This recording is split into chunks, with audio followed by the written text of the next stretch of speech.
Guys, എന്തൊക്കെയുണ്ട് വർത്താനം? അപ്പോൾ ഇന്ന് ഞങ്ങൾ രണ്ടാളും കൂടെ സിനിമയ്ക്ക് പോവാണ്. സെക്കൻഡ് ഷോയ്ക്കാണ് കേട്ടോ ബുക്ക് ചെയ്തത്. ഞങ്ങൾ അപ്പോഴേ പറഞ്ഞതാ നേരത്തെ ഇറങ്ങി കേട്ടില്ല. അതുകൊണ്ട് ഇപ്പോൾ എന്തായി ഇതാ ബ്ലോക്ക്.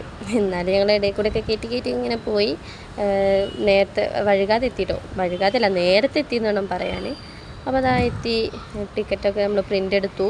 അതൊക്കെ കഴിഞ്ഞ് വെയിറ്റിംഗ് സമയം ഇഷ്ടംപോലെ ഉള്ളത് കൊണ്ട് തിന്ന് ആസ്വദിക്കാമെന്ന് വിചാരിച്ചു ആദ്യം. ഫസ്റ്റ് നമ്മൾ കുറച്ച് പോപ്കോണും കാര്യങ്ങളൊക്കെ വാങ്ങി അതും തിന്നുകൊണ്ട് ഇതാക്കി വാതിൽ തുറക്കണേ നോക്കി ഇരുന്ന് പുറത്ത് ചായയും കുടിച്ച് അതേപോലെ പോപ്കോണും തിന്ന് അങ്ങനെ നിന്ന് കുറേ നേരം. എന്നിട്ടും തുറക്കുന്നില്ല. ഇത് കഴിയുമ്പോഴത്തേക്കും ഇങ്ങനെ തുറക്കണം എന്നാണ് സ്ഥലം പ്രാർത്ഥിക്കുന്നത്, അല്ലെങ്കിൽ അടുത്ത് വാങ്ങേണ്ടി വരുമല്ലോ. അങ്ങനെ കാത്തിരിപ്പിൻ്റെ വിരാമക്കൊടിയും വീശിക്കൊണ്ട് വാതിൽ തുറന്ന് ഞങ്ങൾ ഏറ്റവും ലാസ്റ്റ് റോയിലാട്ടോ ഞാനാ ബുക്ക് ചെയ്തത്. എനിക്ക് അറിയുപോലും ഇല്ല അത് എവിടെയാണ് വരികയെന്ന്. പിന്നെ ഞാൻ ബാക്ക് കണ്ടുകൊണ്ട് ബാക്ക് സൈഡിൽ അങ്ങോട്ട് ബുക്ക് ചെയ്തതാണ്.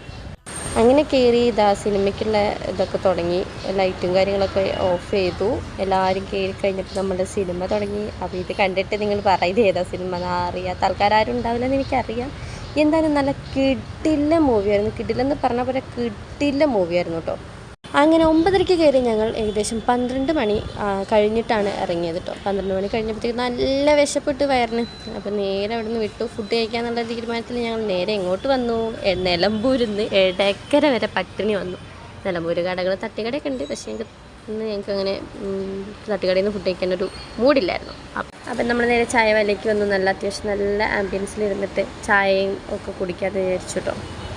ആദ്യത്തെ ട്രിപ്പായിട്ട് നമ്മൾ വെറൈറ്റി മോമോസുകളും പിന്നെ നമ്മൾ നല്ല ചായയാണ് ഓർഡർ ചെയ്തത്. നല്ല സാധനം അടിപൊളിയായിരുന്നു. എന്താണെന്നറിയില്ല, വീഡിയോ എടുക്കണം കേട്ടോ. അപ്പം ഞങ്ങൾ തലതിരിക്കും. മോമോസിൻ്റെ കഥ തീർത്തതും നമ്മൾ നേരെ റോളിക്ക് നിൽക്കായിരുന്നു. നല്ല അടിപൊളിയായിരുന്നു. അപ്പോൾ എന്തായാലും ഇന്നത്തെ വീഡിയോ ഇത്രയുള്ളൂ. ബൈ.